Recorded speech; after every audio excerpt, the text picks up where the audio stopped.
नमस्कार,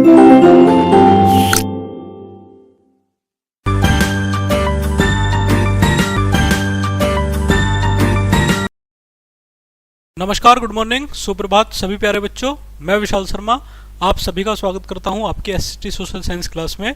today we talk about chapter number 6 soil as natural resources. प्यारे बच्चों, जैसा कि आप सभी जानते हैं कि जो भारत का प्लेन्स एरिया है या आप किसी भी एरिया में जाएं, वहां एग्रीकल्चर के लिए आपको बेसिक नीड होगी सोइल यानी कि मिट्टी की, और मिट्टी के बिना, सोइल के बिना एग्रीकल्चर पॉसिबल नहीं होगी। चलिए, तो सोइल के बारे में हम पढ़ेंगे।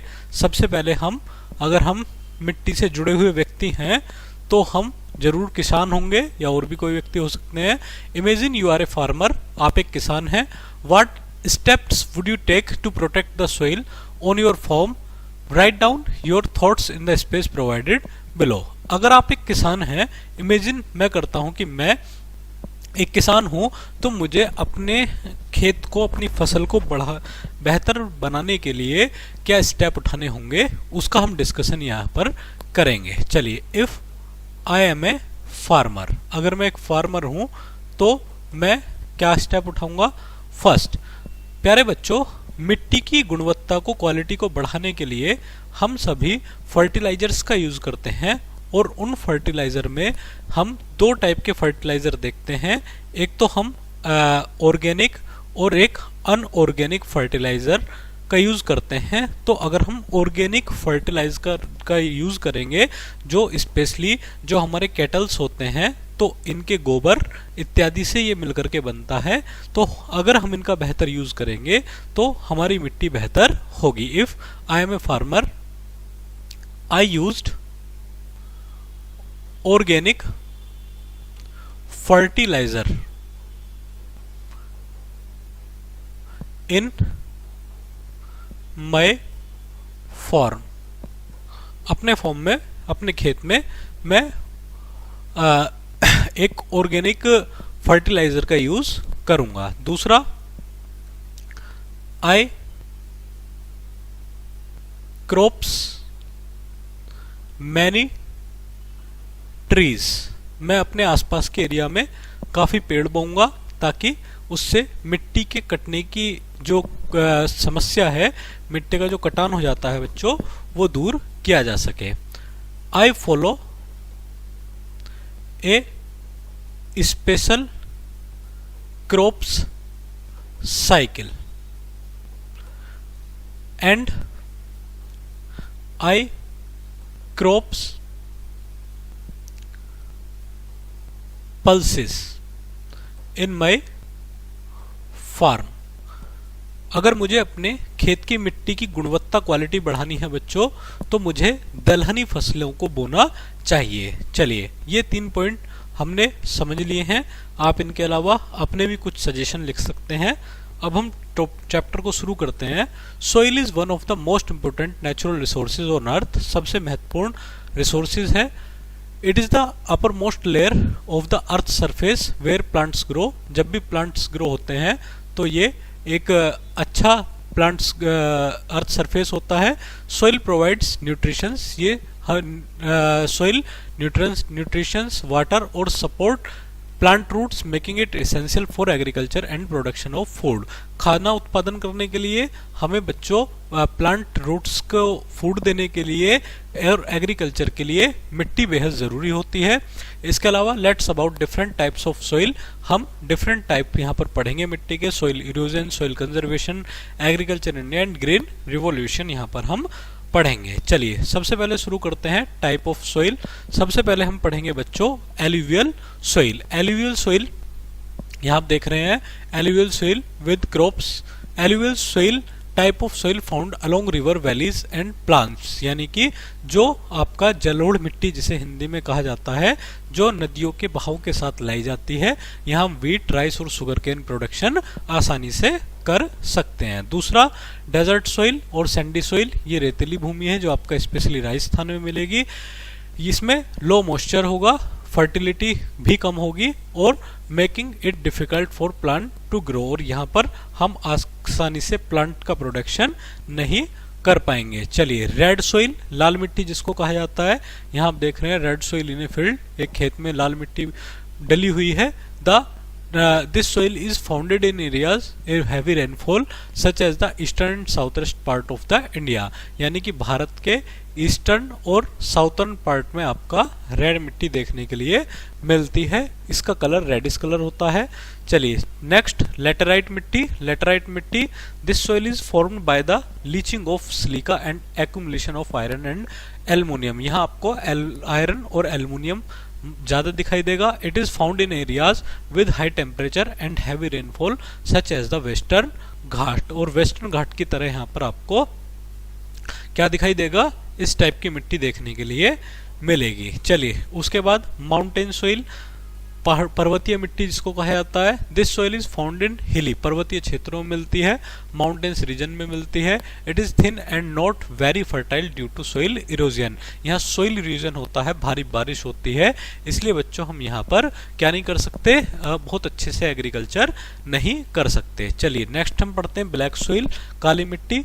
काला कॉटन सोइल भी इसको बोला जाता है। यहाँ आप देख रहे हैं black soil with cotton plants, यहाँ आप देख रहे हैं। This type of soil is found in the Deccan plateau, Deccan plateau में आपका ये प्रोडक्शन किया जाता है। It is rich in calcium and magnesium, ये कैल्शियम और मैग्नीशियम के मामले में समृद्ध मानी जाती है। Making suitable for growing cotton and sugarcane, यहाँ पर आपको कॉटन और शुगर कोन देखने के लिए मिलेगा। चलिए कुछ टर्मिनोलॉजी हम पढ़ते हैं। सोइल इरोजन, सबसे पहले हम पढ़ेंगे सोइल इरोजन के बारे में, मिट्टी से संबंधित कुछ word. Soil erosion is the process by which the top layer of soil is removed और worn away by the natural forces such as wind, water और ह्यूमन एक्टिविटीज, यानी कि मिट्टी का उसकी परत छोड़ देना किसी भी कारण से ये सोइल इरोजन होगा। चलिए कारण देखते हैं, क्या कारण हो सकते हैं। डिफॉरेस्टेशन, यानी कि जंगलों की कटाई एक इसका प्रमुख कारण है। ओवर ग्रेजिंग, जो पशु चराई करते हैं, ये एक कारण है। पुअर फार्मिंग प्रैक्टिसेस, जो हम गलत तकनीक अपनाते हैं। इसके अलावा कंस्ट्रक्शन एक्टिविटीज, जो बिल्डिंग वगैरह बन रही हैं उसके लिए मिट्टी का ज्यादा से ज्यादा निकालना क्या होगा बच्चों, आपका इसका कारण हो सकता है। Soil conservation is the practice of protecting soil from erosion and maintaining it's fertility. Soil conservation क्या है बच्चों, सोइल इरोजन को रोकने का एक माध्यम है। तो ये क्यों जरूरी है, ताकि हम प्रोडक्टिविटी ऑफ एग्रीकल्चर लैंड की बढ़ा सकें। चलिए नेक्स्ट हम पढ़ेंगे methods of soil conservation. Soil conservation के क्या क्या मेथड है। सबसे पहले हम पढ़ेंगे टेरेकिंग। टेरेकिंग, creating step like platforms on slopes or to reduce soil and help retain water। हम जो पानी, बारिश का पानी है उसके थ्रू टेरेकिंग करके कर सकते हैं। काउंटर प्लोविंग कर सकते हैं, प्लोविंग along the contours of hill instead of up and down the slope of for slope to reduce soil erosion. ये आपका क्या आ सकता है, क्रॉप रोटेशन करके फसलों का हम बंटवारा करके कर सकते हैं। Mulching, conservation the soil with organic matter like leaves, straw and compost to retain moisture and prevent soil erosion। और इस तरीके से हम क्या कर सकते हैं, अपनी मिट्टी को प्रोटेक्ट कर सकते हैं। चलिए एफोरेस्टेशन, यानी कि ज्यादा से ज्यादा हम पेड़ों को लगा करके क्या कर सकते हैं, सोइल प्लेस को प्रिवेंट कर सकते हैं। चलिए कुछ फैक्ट पढ़ते हैं। Earthworms are often called nature's ploughs, earthworm को नेचर्स प्लोव्स कहा जाता है because they help improve soil structure and fertile by burrowing through the soil and breaking down organic in matter। चलिए आगे बढ़ते हैं। एग्रीकल्चर इंडिया, भारत में अगर हम खेती के बारे में देखें तो खेती के 3 प्रमुख सीजन यहाँ आपको देखने के लिए मिलेंगे। चलिए सबसे पहला जो सीजन होगा खरीफ सीजन, आप पहला नहीं कह सकते इसको, ये बेसिकली जून जुलाई में इसका प्रोडक्शन, जिन फसलों को हम जून जुलाई में बच्चों आपका देख रहे हैं फार्मर लगाते हैं, सितंबर अक्टूबर में काट लेते हैं। इनमें कुछ उदाहरण है चावल का, मेज का और कॉटन का। इसके अलावा rabi season, crops are sown in winter October November and harvest in spring, April मई में हम इसको काट लेते हैं, अक्टूबर नवंबर में बो करके। इसमें आपका वीट होगा, बार्ले होगा और मस्टर्ड होगा। चलिए मेजर क्रॉप्स, तीसरा फैक्ट आपका भारत की कुछ मेजर क्रॉप्स हम पढ़ेंगे। सबसे पहले पैडी, राइस जिसको कहा जाता है। भारत सेकंड लार्जेस्ट नंबर है चावल प्रोडक्शन में बच्चों भारत का। Rice is a staple food for many Indians, Bharat के लोग बहुत संख्या में इसको खाते हैं। इसके अलावा wheat is the second most important cereal crop in India. It is grown in northern plains during the rabi season, rabi season में नॉर्थ इंडिया में इसको प्रोड्यूस किया जाता है। मिलेट्स, बाजरा जिसको कहा जाता है, small seeded grasses and drought resistant ground in dry region और फेरिया, जैसे ज्वार, बाजरा एंड रागी। मिलेट्स यानी कि मोटे अनाज जिनको कहा जाता है बच्चों। चलिए, पल्सेस एंड ऑयल सीड्स, दालें और ऑयल सीड्स, दलहनी फसलें स्पेशली जैसे कि आपका lentils, pigeons, peas are important source of protein, इनमें काफ़ी प्रोटीन मिलता है।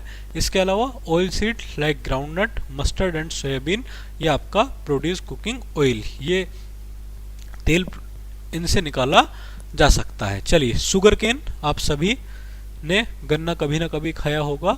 Sugar cane, India is the second largest country, sugarcane में वर्ल्ड में सेकंड नंबर है, जिससे हम sugarcane is use to produce jaggery and ethanol के प्रोडक्शन में ये काम आता है। उसके अलावा cotton, India is the largest producer of cotton in the world. Cotton is use to make textiles and is an important cash crop, एक बहुत महत्वपूर्ण कैश क्रॉप के रूप में जाना जाता है। इसके अलावा jute is fibre use to make sacks, ropes and other products. India is the largest producer of jute in the world, Bharat में जूट प्रोडक्शन में भारत नंबर 1 है। इसके अलावा T and coffee, India is one of the largest producer and exporters of T and coffee, सबसे ज़्यादा यहाँ पे producer होता है और एक्सपोर्ट होता है। Tea is grown in Assam, Darjeeling and Nilgiri hills में आपका इसका प्रोडक्शन किया जाता है। इसके अलावा साउथ इंडिया में आपको स्पाइसेस देखने के लिए मिलेंगे, और स्पाइसेस में आप क्या देखेंगे, India is known as the land of spices, मसालों की भूमि इसको कहा जाता है। And produces a wide variety of spices like black pepper, cardamom, काली मिर्च, काली इलायची और जिंजर, ये इत्यादि का प्रोडक्शन किया जाता है। यहाँ आप देख रहे हैं एक व्यक्ति नॉर्मन बोरलॉग हैं बच्चों, जिन्हें पूरी दुनिया में ग्रीन रिवॉल्यूशन का फादर कहा जाता है। The green revolution was a period in the 1960s when India adopted modern agriculture practices to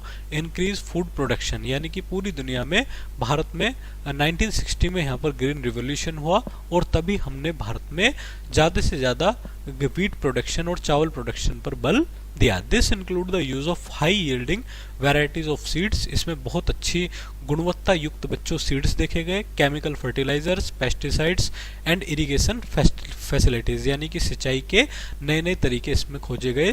the green revolution helped India become self sufficient in food production and reduces in risk of famines, यानी कि ज़्यादा से ज़्यादा green production पर बल दिया गया। चलिए बच्चों, आज के टॉपिक में हमने क्या पढ़ा इसको हम देखते हैं। Soil is a vital natural resource for agriculture, बिल्कुल है, सोइल नहीं होगी तो एग्रीकल्चर नहीं हो पाएगा। India has diverse type of soil, India में बहुत से डाइवर्स टाइप ऑफ सोइल मिलते हैं, each with its own characteristics, जिनका अपना खुद के कुछ गुण होते हैं। Soil erosion is major problem that can be caused by deforestation, overgrazing and poor farming practices, कुछ गलत कारणों से हमारे यहाँ मिट्टी का अपरदन हो जाता है, मिट्टी अपनी जगह छोड़ देती है। Soil conservation method likes terracing, crop rotation and mulching help protect soil from erosion.